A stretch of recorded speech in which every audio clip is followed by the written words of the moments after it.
Hello, hello everyone. Hope you are fine. I have been waiting for this time to disseminate another piece of valuable information for you. मैं wait कर रहा था कि मैं आऊँ और फिर से आप लोगों को बताऊं. हम सिंथेसिस टॉपिक डिस्कस कर रहे हैं 2 दिन से सिंपल सेंटेंसेस का. आपको बीच बीच में कुछ वैल्यूएबल टिप्स भी दे रहे हैं और ये सिलसिला जारी रखेंगे ताकि आपके लिए, आपके फ्यूचर के लिए मैं कुछ बेहतर कर सकूं. मेरा ऑब्जेक्टिव यही है. I want to give better learning experience, better education to all those students who of any age want to learn something better, something different. ठीक है, तो शुरू करते हैं आज की क्लास. सिंथेसिस टॉपिक हम डिस्कस कर रहे थे, सिंपल सेंटेंसेस. कुछ रूल्स बचे हुए हैं, उनको हम डिस्कस कर लेते हैं आज. ठीक है, कल हमने कुछ वर्ड्स भी पढ़े थे, है ना. आपको बताया भी था मैंने तरीका कि किस तरीके से हम एसोसिएट कर सकते हैं चीजों को, और जब हम एसोसिएशन फॉर्म कर लेते हैं तो that is the best way of retention. याद रखने का उससे बेहतर तरीका कोई भी नहीं है. जब हम किसी चीज से एसोसिएशन फॉर्म कर लेते हैं तो क्या होता है, हमारा माइंड उससे रिलेट हो जाता है. आज मैं आपको कुछ ऐसे वर्ड्स बताऊंगा जिनको सुनकर आपको एक बार चेहरे पर स्माइल तो जरूर आएगी. हंसी तो आएगी ही, स्माइल जरूर आएगी. मेरा पूरा विश्वास है, I am fully confident of that. मैं आपको ऐसे शब्द बताऊंगा जो हमारी रोजमर्रा की जिंदगी से जुड़े हुए हैं, which are associated with our day-to-day lives, but seldom people are aware of those words because they are rare. They are rarely used. ठीक है, उससे पहले हम 2 टॉपिक्स बचे हुए हैं, उनको एक बार डिस्कस कर लेते हैं. अभी तक हमने पार्टिसिपल्स पढ़े हैं, इंफिनिटिव का यूज पढ़ा है. We have also read about nominative absolute, am I right. We have read about the case in apposition. ठीक है, तो जो भी रूल्स हमने पढ़े हैं सिंपल सेंटेंसेस को ज्वाइन करने के. अब जो नेक्स्ट रूल है, I hope the 7th one, if I am right, if I remember the number correctly, 7th one is preposition with noun or GL. ठीक है, दोनों ही चीजें हम आपको बता चुके हैं. हमने पहले इंट्रोडक्टरी क्लास में बताया था कि अगर हमको डिफिनीशंस याद रखनी है किन्हीं चीजों की तो उनको याद रखने का क्या तरीका है. हम एक बिल्कुल रेगुलर वे में किसी चीज को ना याद करें, रटने की कोशिश ना करें, जिसको इंग्लिश में रोट लर्निंग बोलते हैं. इस पे एम्फेसिस मत डालिए बिल्कुल भी, क्योंकि रोट लर्निंग हमेशा भूल जाते हैं हम. जब हम रटते हैं चीजों को तो हमारे दिमाग से दूर हो जाती है. कोशिश करिए चीजों को समझने की, समझ कर करिए, क्योंकि डिफिकल्ट से डिफिकल्ट टास्क अगर हम पेशेंस रखकर उसको समझने की कोशिश करते हैं, if we try to understand it rather than mugging up, okay, then mugging up मतलब रटना, तो then we are able to develop a better memory which is called an active memory. Even if we do not read that topic for a certain period of time, it will be in a passive memory. But अगर हम किसी भी चीज को रटते हैं तो जब नई चीज हम याद करते हैं तो हम पुरानी चीजें भूल जाते हैं. जैसे सॉन्ग्स हैं, कोई सॉन्ग पुराने जमाने का हम अगर गा दें अभी तो उसके लिरिक्स मुझे याद हैं, वैसे ही नए जमाने के सॉन्ग्स के लिरिक्स भी याद हैं. कैसे? क्योंकि हमको वो पसंद है, हमने उसमें इंटरेस्ट शो किया है ना. सजन रे झूठ मत बोलो, खुदा के पास जाना है, न हाथी है न घोड़ा है, वहां पैदल ही जाना है. ठीक है, as the one of the famous poets have said, और जैसे कि थॉमस ग्रे एक पोएट हैं, उनकी बहुत ब्यूटीफुल लाइन्स हैं. The boast of heraldry, the pomp of power, all that beauty and all that wealth ever gave, awaits alike the inevitable hour, the paths of glory led but to the grave। जो मैंने अभी गाना गाया उसी की English lines है, poet Thomas Gray poet है, उनकी है, elegy written in a country churchyard में उन्होंने कही है। तो हमने कैसे ये याद की, क्योंकि मुझे ये लाइंस पसंद आई, मुझे वो सॉन्ग पसंद आया, केसरिया तेरा। तो केसरिया तेरा गाना बहुत अच्छा था, उसकी म्यूजिक बहुत अच्छी थी, लिरिक्स बहुत अच्छे हैं। सो इस तरह से हम एसोसिएशन फॉर्म कर लेते हैं। तो आते हैं हम टॉपिक पे। तो इस तरीके से चीजों को जोड़िए, इंसिडेंसेस से, लोगों से, जिस कोई पर्सन है उससे जोड़ लीजिए, कोई इंसिडेंस है, कोई वाक्य है, कोई घर में बाहर कहीं भी, उससे जोड़ लीजिए and you can definitely remember it. So let's come to this topic, preposition with noun और gerund कैसे ज्वाइन करेंगे। याद करिए जब हमने कल इंफिनिटिव वाला रूल बताया था तो ये बताया था, ठीक है, जहां पर पर्पस दिया हुआ है।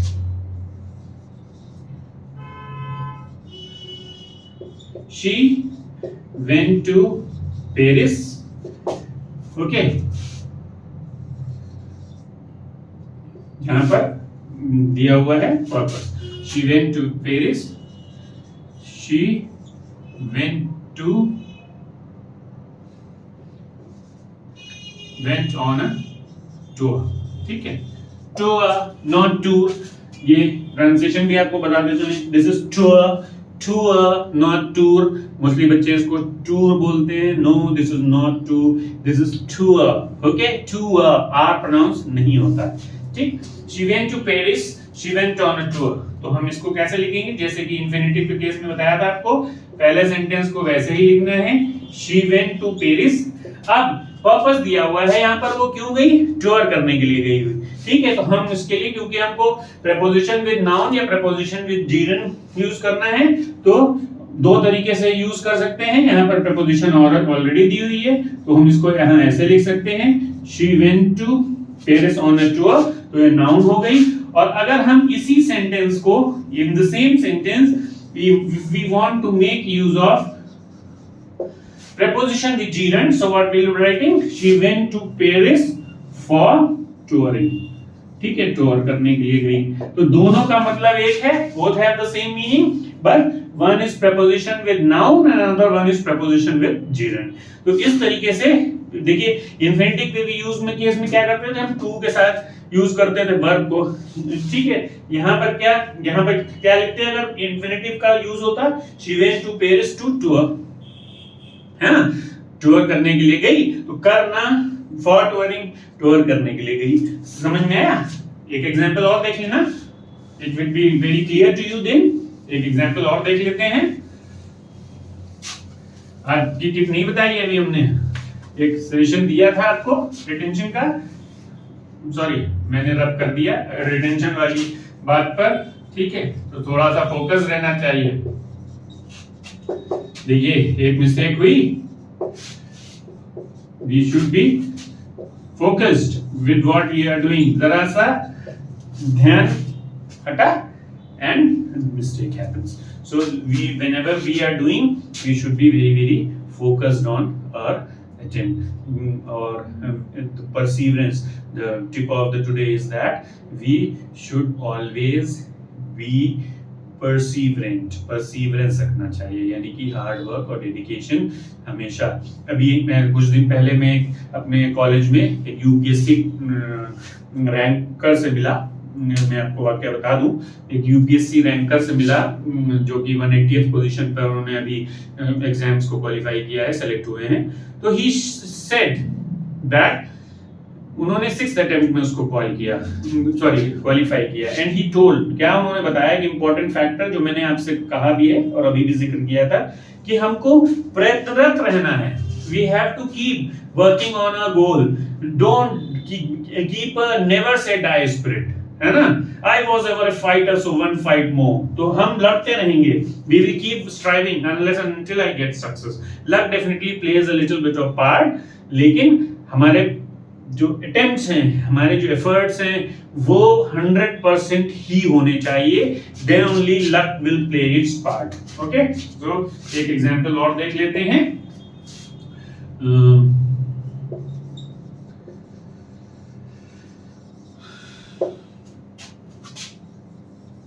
My mother collected money ठीक, she did it for her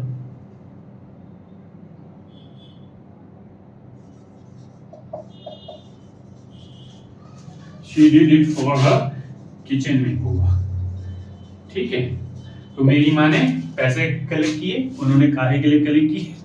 excuse me, kitchen makeover के लिए। तो अब हम इसको प्रपोजिशन के साथ ज्वाइन करेंगे।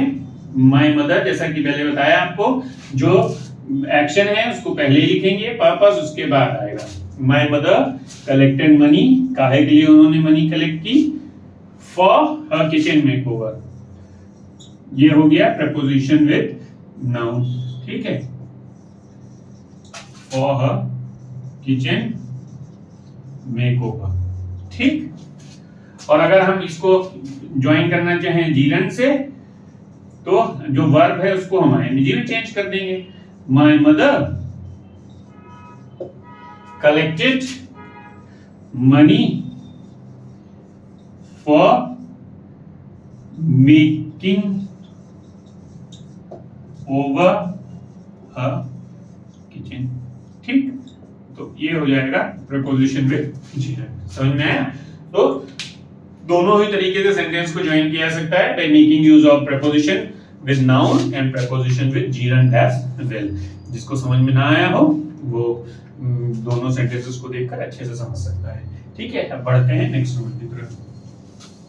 मैं वीडियोस अपलोड कर रहा था, मेरे फ्रेंड्स ने देखे, they liked it. Some of them who are not known to me, who have not been my students, they appreciated it. उन्होंने बहुत तारीफ की कि सर मैं आपका स्टूडेंट नहीं हूँ, लेकिन आपका पढ़ाने का तरीका मुझे पसंद आया। मेरे एक बहुत पहले का स्टूडेंट है, when I was teaching at Lakhimpur in one of the colleges.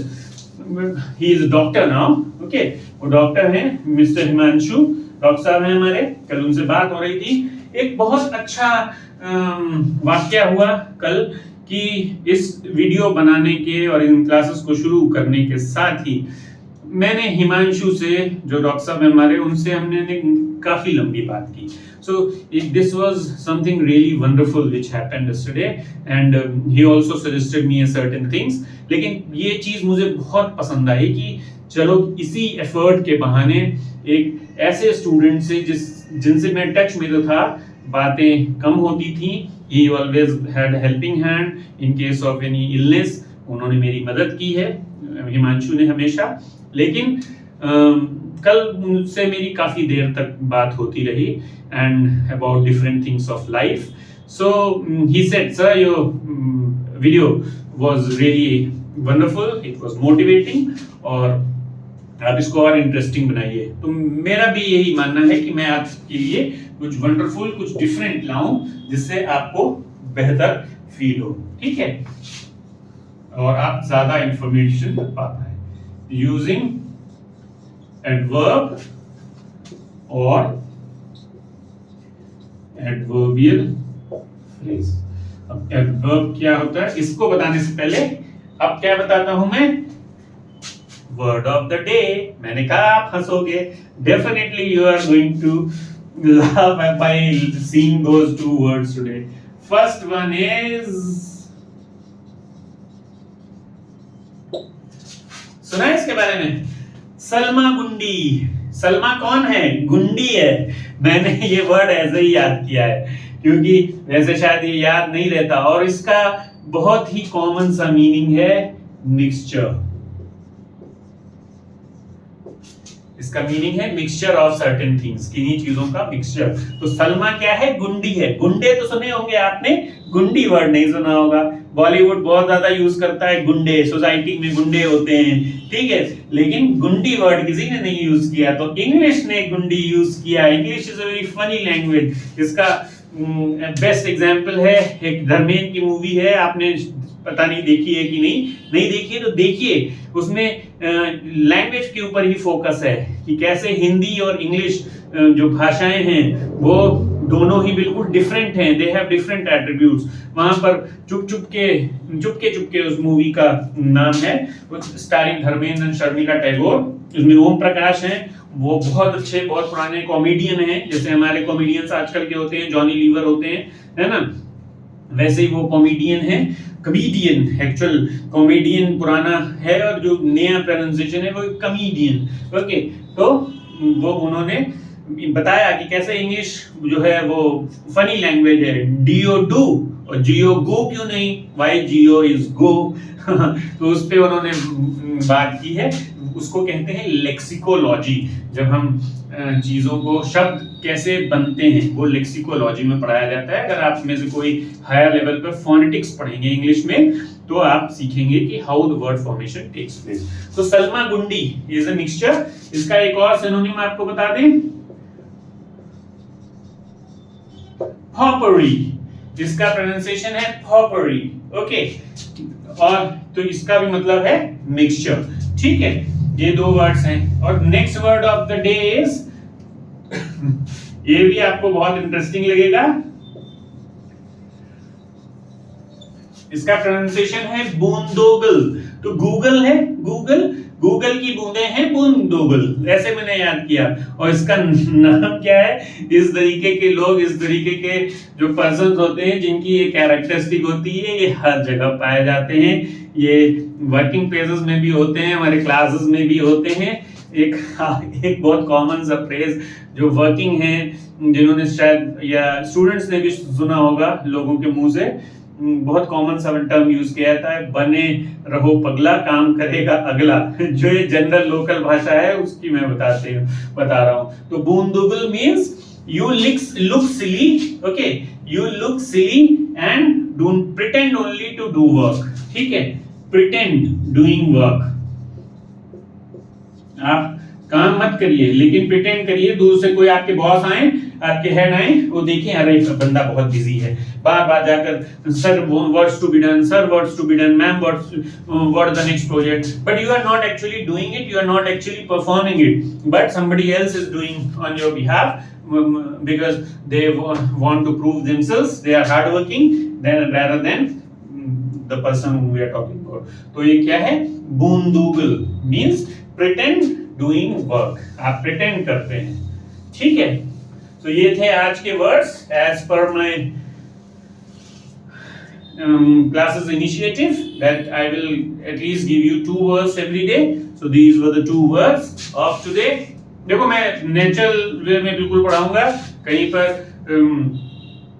कुछ भी है जो जैसा है सब आपके सामने है। I am not going to edit the videos, I am going to show you them as it happens in the class, that the human being is liable to commit errors। okay, but error का मतलब ये नहीं कि गलत पढ़ाऊंगा, no, not at all, ऐसा कुछ भी नहीं होने वाला है। बट ऐसे क्लास में लिखते समय कभी गलती हो जाती है, बच्चे शोर कर रहे होते हैं and your attention is diverted, I am indicating towards जो मैंने रब कर दिया था। ठीक है, तो इसको सीख लेते हैं using adverb और adverbial phrase क्या है। ठीक है,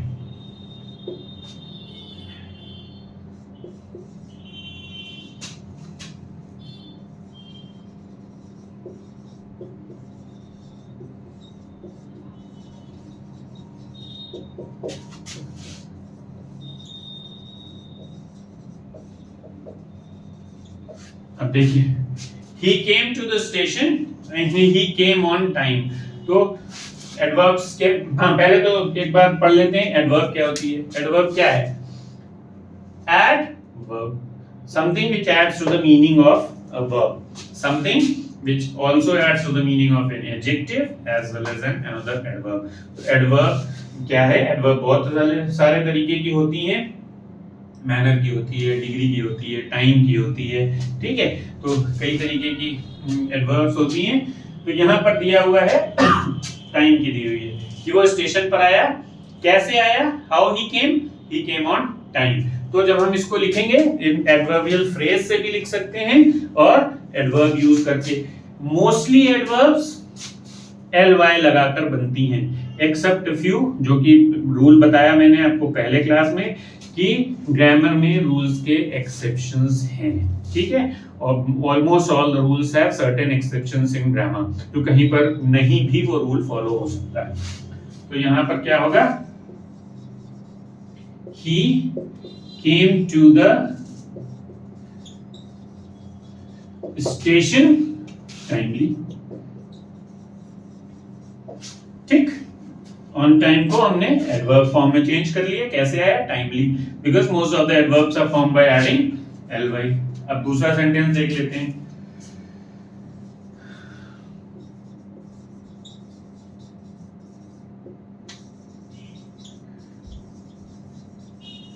She achieved her goal.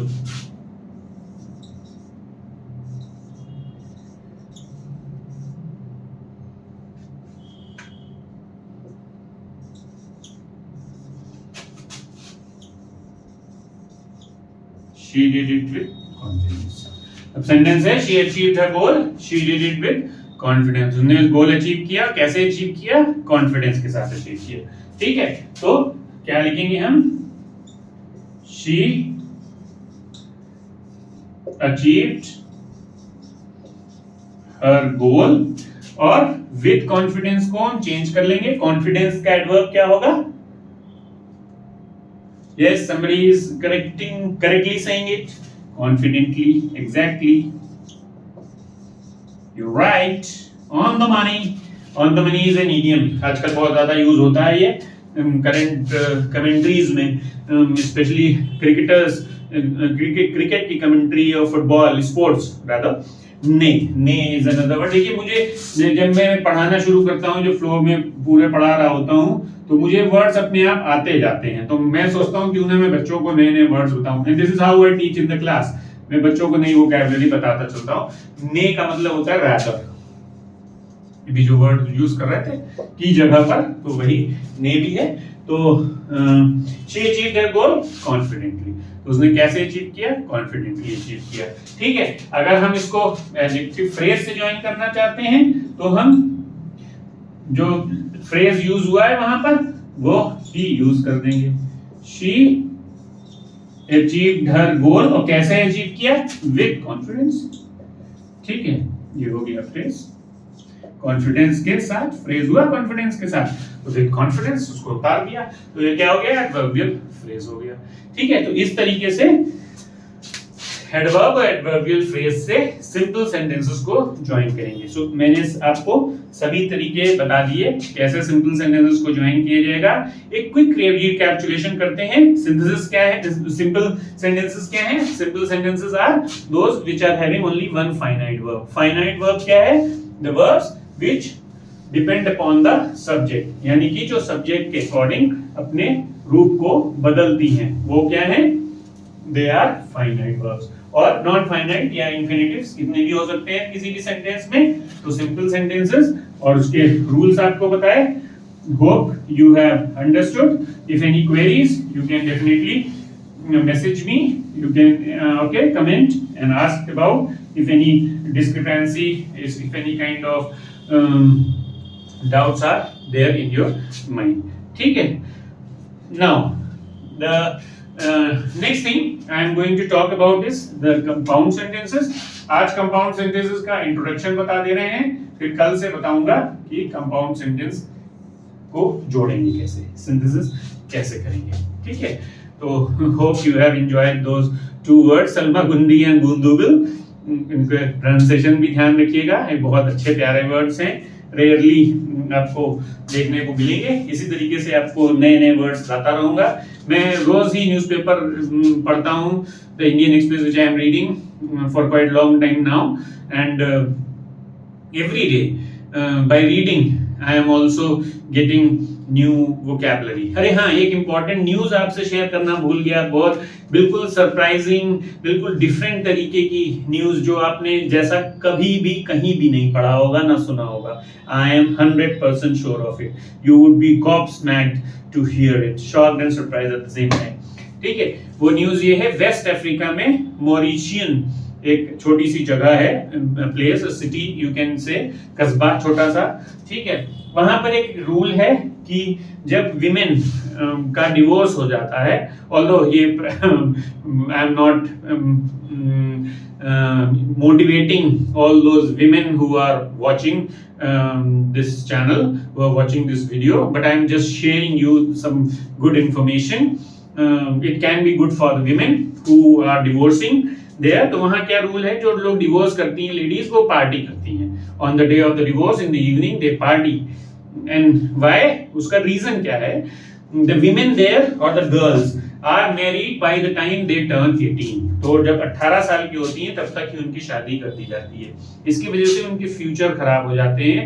They are forced to live according to, भाई आप 18 years के हैं, ना आपका करियर सेट है, ना आपके गोल सेट है, ना पढ़ाई कंप्लीट हो पा रही है. And when you get married, you have loads and loads of responsibilities of the family.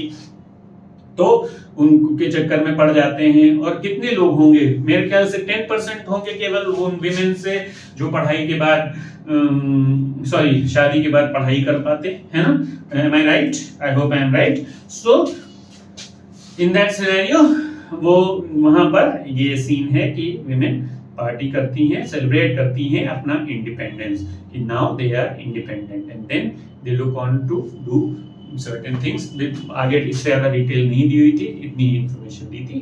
Today I read it, so I hope of sharing you. So इसको फाइनली देख लेते हैं. कंपाउंड सेंटेंस क्या है? एक सेंटेंस देख लेते हैं.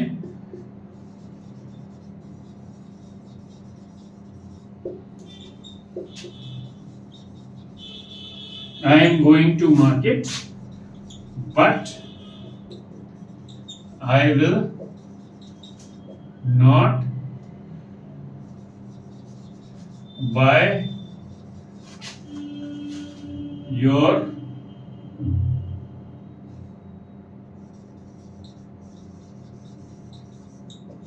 material. If it is not visible, let me write it here. I will not buy your material. Okay. So I am going to market, but I will not buy your material. मैं market जा रहा हूं, ये complete sentence है. I will not buy your material, ये भी एक complete sentence है. तो कंपाउंड सेंटेंस क्या है? The sentences which have two independent clauses, two independent sentences. The clause क्या है? The part of the sentence which has a subject and a verb. जरूरी नहीं है कि उसकी मीनिंग कंप्लीट हो, लेकिन सब्जेक्ट और वर्ब होना चाहिए. जैसे अगर सेंटेंस लिखा हो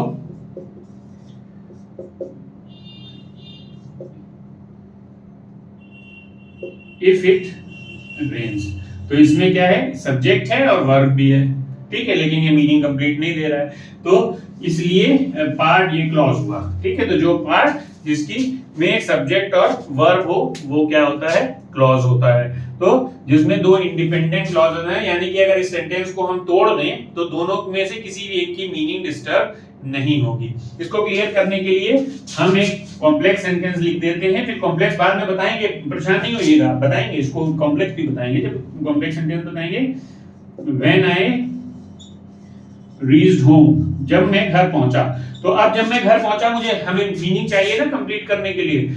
मीनिंग कंप्लीट तो हुई नहीं है. We need certain group of words to complete this meaning. जब मैं घर पहुंचा तो क्या हुआ? There is a question mark. जबकि यहां सेंटेंस में I am going to market, मैं मार्केट जा रहा हूं, तो ये मीनिंग कंप्लीट है. I will not buy your material, मैं तुम्हारा सामान नहीं लाऊंगा, ये भी मीनिंग कंप्लीट है. जबकि यहां हमें मीनिंग चाहिए. When I reached home I saw an uncle sitting, ठीक है, मैंने एक अंकल को बैठे हुए देखा.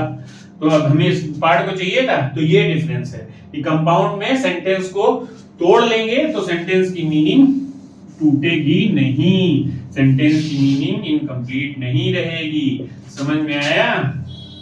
She is honest and she is sincere as well. वो ऑनेस्ट है और सिंसियर भी है. तो शी इज ऑनेस्ट एक सेंटेंस, वह ईमानदार है, और शी इज सिंसियर दूसरा सेंटेंस. दोनों की मीनिंग आपकी इंडिपेंडेंट है, कंप्लीट है. तो जो sentences where the clauses are independent, they do not depend upon another clause for completing the meaning, is a compound sentence. Hope you have understood what is a compound sentence. तो आज हम यही रुकते हैं। इनके बारे में एक दिन में थोड़ा सा पढ़िए, एक साथ मत पढ़िए। जब मैं हूं तो चिंता करने की कोई जरूरत नहीं है।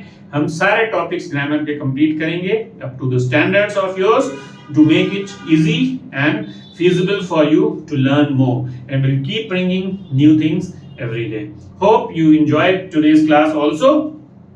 आपने एंजॉय किया होगा आज का क्लास, और मैं उन सभी लोगों का तहे दिल से शुक्रिया अदा करता हूँ, शुक्रगुजार हूँ जिन्होंने मुझको फॉलो किया, जिन्होंने मुझे सब्सक्राइब किया, जिन्होंने मुझे मोटिवेट भी किया कि और सजेशंस भी दिए, also gave me suggestions how to mold, how to do things in a better way, how to make it creative, how to make it interesting. Okay, so thank you very much everyone. Thank you for watching. Do remember to like, subscribe and share. If you are a first timer, if you're watching me for the first time, I would be very thankful to you. Have a good day, have a good time. Bye bye.